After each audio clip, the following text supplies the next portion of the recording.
Hey everybody, and welcome to this quick overview, some tips and tricks about how to make successful presentations or project documentation. Traditionally, this is something students struggle with, particularly when they're new to it. And you're afraid of this emptiness of this white page, and how do we fill this? What design skills do I need to make my presentation look nice and presentable and professional?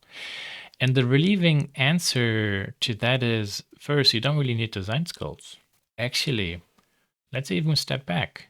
What is a successful presentation about? Data presentation. We present data. So that means the most important thing is structure. I need to have good images, good text, but all this doesn't help me when it's presented in a messy way. Before we continue looking or analyzing this page here, let's go to here. I just pulled some images. This was like I Googled magazine design. No, this kind of like looks very chaotic. Lots of things are happening, but this is actually extremely structured. There's a system behind it. And if you have somewhere magazines at hand, take a pen and then start drawing vertical and horizontal lines. Then you can see it's all about framing and boxing your content. Because, quite honestly, every good presentation starts with the grid. Now here we have a grid, 2-3 columns. Then on top we have an equal amount of a footer and a header, and the header is sliced one time. So we have a consistent guideline, for example, to put a headline text down. These guidelines can be done in every program, InDesign, Illustrator, Affinity Designer, Affinity Publisher. Publisher and InDesign have the advantage of having also master pages. And if we take a look at this page, now we can see that, well, I have an image and it follows really this grid. I have text columns and they follow these guidelines, that grid. The image can also go over 2 columns. If I go to here, well, there, same idea. 1 column, 2 column, 3 columns, image goes over it. And that is, in short, everything you see here. 1 column, 2 column, 3 column. 1, 2, 3, 4. 1, 2, 3. This image goes over 2 columns. These two, well, they're next to each other. This goes higher. And not only from top to bottom do you also need to fill everything. In a nice presentation, I can also leave elements out. Look here, 1, 2, 3, and maybe sometimes we break this grid also a little bit. So this image is smaller, this text box is a little bit wider. We want to establish a nice clean grid to have unity, but at the same time, we might also here and there want to break that grid so it's not so boring. Yeah, so let's actually go back and take a look at this. I will go into the markup mode, and so here, look at this. There is my main area. So my page, this is what I will work on.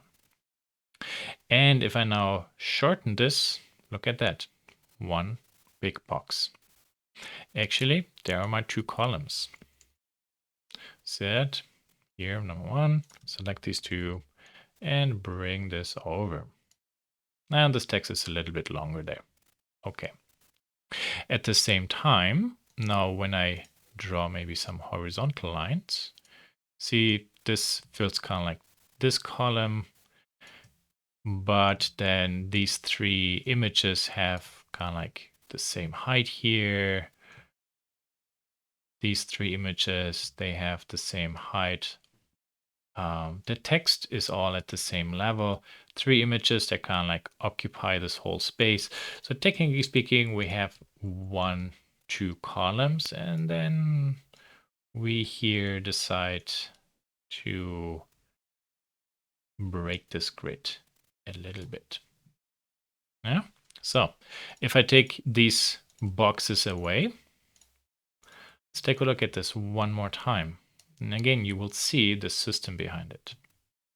So number 1, there is number 2. Copy and paste. There is number 4. It's a little bit longer. Copy and paste this. Now there's the column line that goes, however, over. Copy and paste. Here, this is, so not to make this too boring, I could also have made this text start right up there, but then that's actually where the page starts. However, this line here is also where the images start. No? So you see that. So zip there. Also here, this edge all lines up. This is another very important element, lining edges up, the left edges or the right edges. So let's go to this page. This is already a little bit more fuller. And on the right side, clearly we can see 1, 2, 3 columns. Also here, 1. Yeah, okay, what's going on here? Well, we kind of like maybe have 1 column, 2, 3, and then they go over left and right. And then we can move things around a little bit. Again, the grid is as a guide, not as a prison. When you see here, still sometimes we have elements that help get a structure into it. See, all these edges are lined up. Yeah, there, this image, this text, image with a little bit of a gap there in between. Also, plenty of empty space. You need rest space. This page is actually really well done. It has a good amount of empty space here, a good amount of empty space there. This is really nicely filled. This is really nicely filled. This is light, but has content on it. Here, the left side is kind of maybe a little bit top left heavy. The bottom, yeah, this is good for your eye to breathe. Let's go to here. Again, there you can see, this is not rocket science or magic. It's very simply drawing boxes. There are my 2, 3 columns. No? And then this image kind of like goes over it. Look at this. You see how this image is lining up there. And when I select all this, move this over, there, you see, it follows it. Now this bigger image, you can see tricks a little bit, but it is on the right side aligned. And again, horizontally, there, this is aligned, but this small image is aligned on the left side and also the text. And then on the bottom here, everything is nicely tight. We go to this page, there you can see this too. We can also bring images onto a page. Now, not everything has to be away from a page. This looks actually really quite nice with these 2 images, or this image on the bottom, and then you have a tiny gap. Again, pay attention to these vertical lines, how this all relates. This is beautiful here too, like an image that goes over 2 pages, a little bit, and then a text column. And you see this idea, then we have here too, in kind of like a little bit as a variation. Yeah. Now, and then if you take a look at something like this, you start realizing this is actually not some crazy layout or random. It simply follows a strict grid system. What you want to prevent is what I sometimes see is also have very designed layouts. That stuff gets very difficult to read. Maybe this is okay for a poster, but if I have multiple pages, then this can get really hard to read. Maybe something like this could be okay for a cover page, but then the rest should really look just like this. Look how light and informative this page is. And here I have found this portfolio.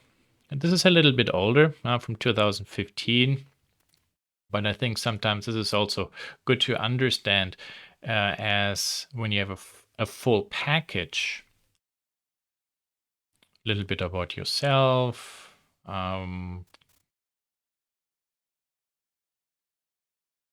Chapter marks for the project, maybe with some headlines and teaser text. And now here you will see the same. There's like 2 columns, actually one, so there maybe like multiple columns, but then in various variations they are joined. And look here, this image really wide, 2 images there, some text. Nice rendering. She's kind of like studying interior graphic design. Some AutoCAD drawings. Now, and the reason why I'm showing this portfolio is just so you see also how, for example, the layout for the cover page was a little bit the same, but then the content is different. 2 images, each page image that goes over multiple pages. It's a little bit too much image heavy, my opinion. There's a lot really left that could be explained. Now these images lack really text. I have to read this and then fully understand it. But full page, smaller images, some detail to explain more. So when I created this drawing here, how could this later work? And so forth. You see there, chapter page again.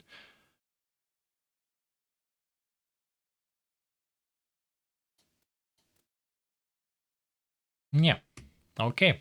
Well, I hope that this helped a little bit with understanding. Again, when I say a good layout is really about a good grid onto which you place your images and your text, and you want to prevent to write too much text. Maybe this has a lot of text for a project documentation. If you would write a thesis, like a BFA thesis or a master thesis, and you want to really write a lot, obviously, because you're making this for a book or publication. If you send this out for a job application, you want to have more text than you see, for example, here, because it's just not enough. It's too much images. This is maybe too much text. Something like this, maybe a little bit more text, maybe something here, and then, kind of good. And here, now look at this. This is actually, we compare the volume of text and images. This is beautiful. Okay, that's it.